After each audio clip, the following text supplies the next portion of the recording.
Manchester United traveled to Anfield and experienced their first defeat at Liverpool's home ground in over 5 years.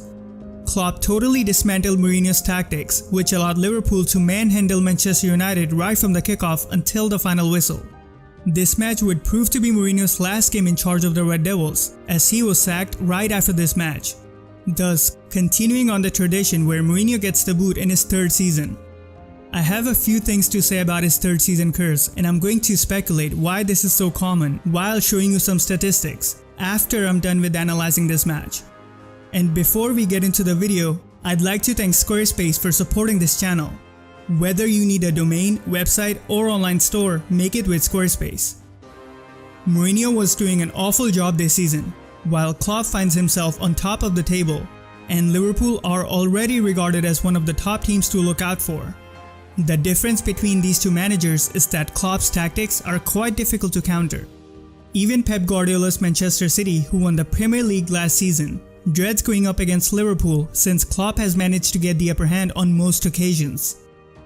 Meanwhile, on the opposite end of spectrum, we have Mourinho, who's adamant on playing with old-fashioned tactics and doesn't want to innovate like most of the managers have been doing recently. I mentioned how Mourinho needed to change his tactics if he wanted to improve United in my previous video. I also went over why Mourinho was more or less forced to change his approach due to circumstances out of his control, which ended up working in his favor as United had the upper hand for the most part. Although, in this match, Mourinho decided to go with a similar approach without taking Klopp's tactics into consideration for some reason. He brought Lukaku back in place of Martial while Young started as a left wing back, allowing Darmian to play as a right centre back, which is relatively a more suitable position for him. Smalling couldn't make it through the warm-up, so Mourinho had to switch up the defenders a little bit. Apart from that, everything looked similar to their lineup against Arsenal. Klopp, on the other hand, stuck with the same formation that has proved to be so successful for Liverpool.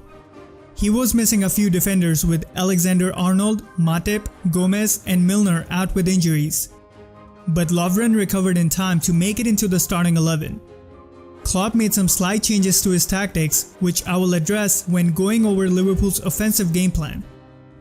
Let's go over what Mourinho had in mind first, so we can better understand how Klopp's tactics managed to annihilate United's game plan. Even though I don't necessarily agree with the way Mourinho likes to play Lukaku, I understand why Martial was replaced with a Belgian striker. As I said in my previous video, Mourinho would choose Lukaku, whenever he's fit, to play as the centre forward, who would be at the end of long balls, allowing United to bypass the midfield. Basically, Mourinho was clearly aware that the forwards will have a difficult time playing between the lines, and so Lukaku was his solution of going around that problem. That much makes sense considering that's usually what Mourinho's offensive game plan is. But what I don't get is leaving a World Cup winner on the bench when it's clear that your game plan relies on counterattack and accurate long passes, both of which Pogba is more than capable of handling better than anyone in the squad. Anyway, this will come up again later in the video, so I'll get back to it then. Rashford was playing on the left while Lingard was allowed to roam freely to help in the build-up, and as expected, Lukaku played as a centre forward. Dalot was given the freedom to attack down the right side as he was basically a right winger at times. But Dalot always had to be aware of Robertson's position as he was tasked to man-mark the Liverpool fullback. That was done because United wanted to disrupt Liverpool's build-up whenever they tried to play from the back. And for that purpose, Rashford stayed by the right back, effectively eliminating Liverpool's option to play to either fullback. So United pressed high as Lingard stayed by the deep-lying midfielder and then pressed the centre-back when given the chance, while cutting the passing lane to the midfielder behind him. Meanwhile, Lukaku stayed by the far centre-back to discourage Liverpool from switching to the other side and get around the high press. Herrera was tasked to come up and stay by any Liverpool midfielder who dropped deep looking to get Liverpool away from the pressure. The goal was to cover all the nearby players, giving Liverpool no option but to go long, which would give United a pretty good chance to win the ball. That's pretty much what Mourinho had in mind. Now, before we take a look at how Klopp's tactical masterclass rendered Mourinho's tactics as useless, let's do a quick overview of the basics of Klopp's tactical plan. Klopp had Keita play on the left side, while Mane was playing on the right side with Salah as the centre forward, similar to what he did against Bournemouth. This allowed Klopp to give Firmino a free role, allowing him to go wherever he wanted. Wijnaldum and Fabinho stayed back to allow the fullbacks to go up and become the most advanced players on their respective wing. This allowed the forwards to play inside with a lot more freedom. Without the ball, Liverpool made sure to not put pressure on Bailly, who was playing in the middle, and waited until he made a pass to another centre-back before they pressed. Notice how Keita presses as soon as Bailly makes the pass. When United were able to get in behind the first wave of pressure, Liverpool would press from both sides, giving United very little time to make a decision. With Dalot staying high up, Robertson was tasked to stick tight with the wingback, not affording him any space to help United get upfield. And if he dropped deep to help in the build-up, Keita and Robertson were able to double team him by pressing from both directions, causing him to lose possession. All this made it very difficult for United to play through Liverpool's pressure as they kept giving the ball away in dangerous areas, allowing Liverpool to get into the final third easily. As a result, United had no choice left but to keep going long to Lukaku every time they had possession. It actually got so ridiculous that United kept going long as soon as they won the ball back from Liverpool, effectively giving the ball back within a few seconds of winning it. But even that wasn't doing anything for United, as Liverpool's defenders made sure to stay tight with Lukaku to deny him any opportunity to link up. The only way they were actually able to get into Liverpool's half was through counterattacks, which broke down before they even got into the final third because they were so limited when counterattacking. As a result, Liverpool had an overwhelming majority of the possession. And to make matters worse for United, Liverpool kept finding gaps to exploit. Notice how Matic and Herrera are pressing Liverpool's midfielders when they're deep. So when Herrera goes up, Matic has to come back in the middle to cover the midfield. But since it takes a while for Matic to make his way back, Firmino's free roll allows him to drop into the gap and exploit the extra space. And when United's midfielders stayed back to avoid giving Firmino the extra space, Liverpool had an open midfielder to get them through United's pressure with no one to press him. And this is where it gets even more interesting. I say that because Klopp's decision to give Firmino a free roll disrupted United's game plan no matter where the ball was. Notice how Matic is staying on the wing as Firmino's nearby and also to provide support to Young. Meanwhile, Herrera has to cover the huge space in midfield by himself and also has to look out for Keita. But that allows Mane to drop into the huge gap between United's midfielders, which also drags Herrera inside as Firmino is still open even after a centre-back stepping up and closing down the space. Because Herrera got dragged inside, Keita has huge space in front with no one to put any sort of pressure on him until he's in the final third. Since Darmian found himself one-on-one with Keita as a result of United's midfielders getting dragged, he had to stay with Keita to not allow him enough space to pick out a player and also give United time to get back into their shape. This resulted in two things. Since Herrera had to fill in for Darmian while he got back, Matic was left as the only midfielder in the middle. That allowed Liverpool to get into good positions quite easily as they only had to get around one player. Liverpool could have scored if a midfielder made a late run into the box. Secondly, Liverpool tried to exploit the space left by Darmian going up by attempting runs in behind the defense. Time and time again, Firmino's position dragged United's midfielders inside, which allowed Liverpool to get into the final third way too easily without any pressure until they reached the box. Firmino's role even created problems for United on the wings, as Matic getting dragged away meant that only Young was left to take care of two players on the wing by himself, which resulted in Lindelof getting dragged towards the sideline as Young had to choose a player to stay close to, thus disrupting United's shape even more. And with Salah and Mane starting to play between the lines, it was no wonder that majority of the game was being played in United's final third. Firmino drops deep while Matic goes back to cover Mane, who's trying to play between the lines, allowing Firmino to receive a pass in the half space without any pressure on him. Whenever United won the ball after Liverpool's attack, they tried to play from the back every now and then, as going long wasn't doing them any favors. But Liverpool's gegenpressing made sure they won the ball back and attacked right after, not even letting United get out from the final third. As a result, Liverpool kept on attacking De Gea's goal, looking to take the lead. Liverpool kept on creating a lot of chances since they were in total control, and got close on many occasions. While United could only manage one chance, and that was a result of a counter-attack after Lukaku tracked back to help United defend, where some nice play from Dalot allowed United to get through Liverpool, suffocating them on the wings, who then looked for Matic to help move the ball around. Since they were having such a hard time getting into the final third, Rashford decides to drop into the half space and test the goalkeeper from distance. Apart from that, it was all one-way traffic as Liverpool were dominating United in every aspect. And after Liverpool win the ball through gegenpressing following Salah's cross, Mane decides to run in behind Lindelof, who was occupied with Wijnaldum in front. While Young is unable to stay with Mane, allowing Mane to score, giving Liverpool the lead in the 24th minute.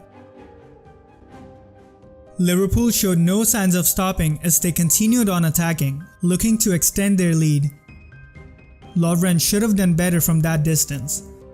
Mane started to drop deep as well, helping Liverpool move the ball around in midfield.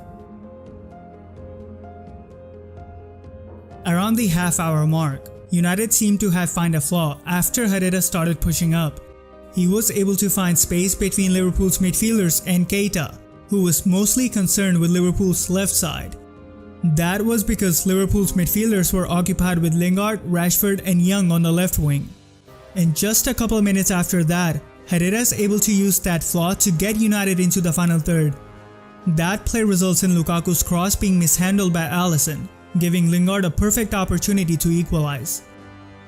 Alisson tried to catch it, but ends up making a mistake, allowing United to score against the run of play. Liverpool continued to move the ball around comfortably in the midfield, looking to get into the final third. But they were unable to create a clear chance as the half came to an end. Going into the second half, Mourinho decided to switch to 4-3-3 to give United a much needed extra man in midfield. I'm sure you can guess who the midfielder was. That's right, Fellaini. Fellaini came on for Dalot. And this is what I don't understand. United were lacking creativity in midfield, which kept resulting in them giving the ball away cheaply. Putting aside whatever reason why Mourinho did not start Pogba, it would make a lot more sense to bring him on now instead of Fellaini. Pogba would have made it so United could hold on to the ball much better than before, and also provide an excellent option during counterattacks, as his ball-playing abilities are arguably the best United can have in midfield. His long passes are also much more accurate than Matic or Herrera, or any other player in the current squad for that matter. Yet Mourinho chooses Fellaini. I feel bad even talking about Fellaini in this way because it was Mourinho who wanted this to happen. But I have to show you what a poor decision it was. So I have to criticize Fellaini's ball-playing abilities, which made the matters worse for United. Fellaini should have gone over Lovren like Lingard was asking, but instead it goes out for a throw-in. It wasn't just long passes. Fellaini was struggling to make simple ground passes. Lukaku shows his frustration after Fellaini fails to make a simple pass. Time and time again his passes were poor, stopping United's counterattack before they even got a chance to get into the final third. Anyway, United switched to 4-3-3 with Lingard going over to the right while Rashford stayed on the left. United were much more comfortable in pressing high as they now had an extra midfielder to commit to a high press. Fellaini's introduction meant that United would continue on with their long ball approach as they now had two targets to aim for. United seemed to do well when the second half started as they were able to create a couple of opportunities. But United soon fell back into their old pattern after Liverpool started playing the way they did in the first half. Lingard was staying narrow in case Keita dropped deep, allowing Darmian to stay back. but that left Robertson with acres of space on the wing. Rashford made sure to track back all the way with Klein, allowing Young to mark a forward. While Lukaku was also tracking back a lot more than before.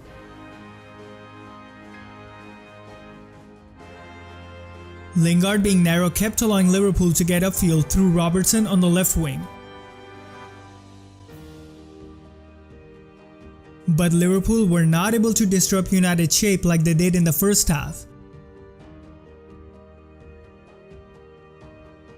Until they started having 4 players stay by United's defensive line, causing Matic to drop into the back line while Herrera was forced out wide as Darmian was already occupied. This left only Fellaini in the midfield, allowing Liverpool to take their time around United's box to pick out a pass. Since Lukaku was coming quite deep to help in defense, Van Dijk came up to provide Liverpool another option in the final third.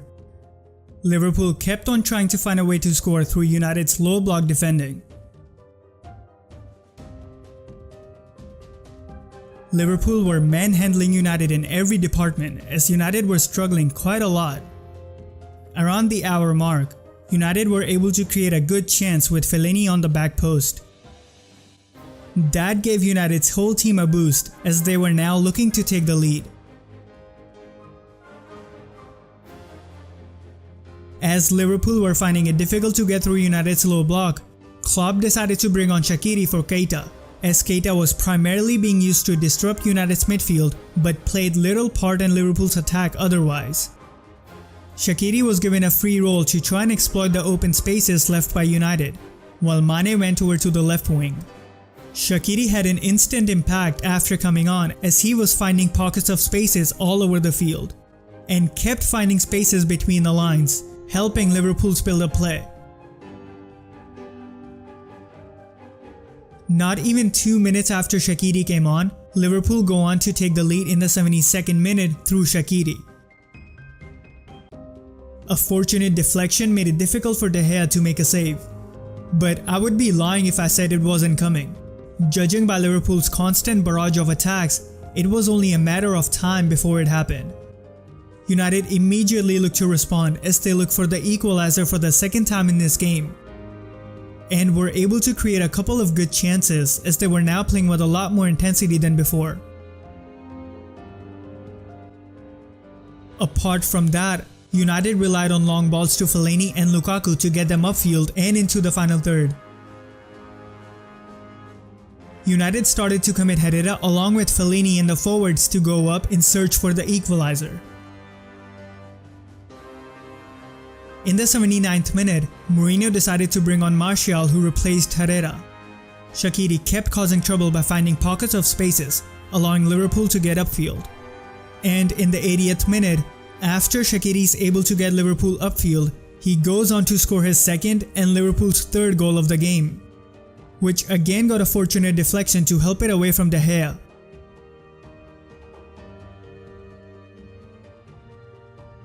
But as I said before, Liverpool were continuously attacking, looking to extend their lead, and that did not stop even after creating a 2-goal cushion, while United kept on attempting long balls, hoping Lukaku or Fellaini could make something happen. Around the 85th minute, Liverpool brought on Henderson for Mane while United replaced Lingard with Mata.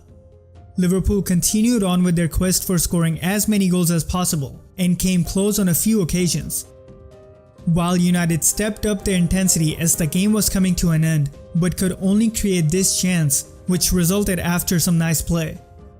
The match ended with Liverpool coming out on top, which wasn't too surprising considering the form Klopp's team has been in this season, and also how poor Mourinho performed with United this season.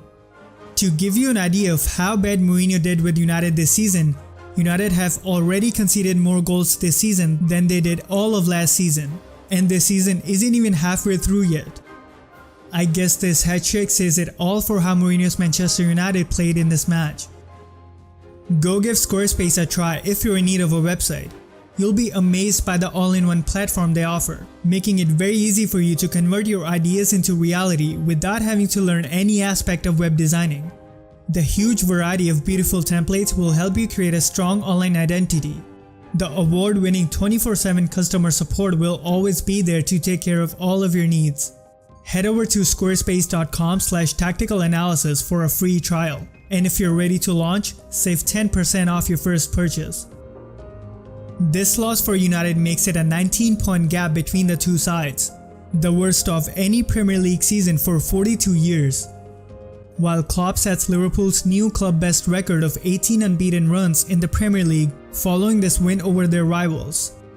Now that Mourinho has been sacked, United have chosen to go with the club legend, Ole Solskjaer, to take over as a caretaker until the United board can find a suitable full-time replacement. Mike Phelan is also returning, who was Sir Alex Ferguson's assistant and left only because he was let go by Moyes. So it'll be interesting to see what the future holds for Manchester United. With that being said, let me go over why I think it all seems to go wrong for Mourinho in his third season, which usually ends up in him being sacked. To preface what I'm going to say, I'm just speculating. Anyway, I think he never has the intention of staying more than 3 years at a club. Ever since his first stint at Chelsea, his third season has always been the worst at every club he's managed. Recently, I think his plan has become to perform for about 2 seasons and then prepare to get sacked and make millions in process. For reference, he's going to get roughly £22.5 million as a result of getting sacked so early. And he never bought a house in Manchester either. He was living out of a hotel room for all his time with United and prepared time for trainings in such a way that he could go and see his family in London regularly. Let me know if you agree or disagree with anything I said. I'd love to hear your thoughts. Also, let me know what you think about this match down in the comments below. If you like what I do and want me to do this full time, check out my Patreon page through the link in description or the card on top right. I really appreciate the support. Follow me on Twitter, Instagram and Facebook. All links can be found in description. Thank you to Khalid Alenezi, Field Jenny J, Yitzhar Goretsky, Gary Bartlett, Alberto, Anthony, Hamilton Howard Nodine, Lucky Sengoku-san, and more for supporting this channel on Patreon.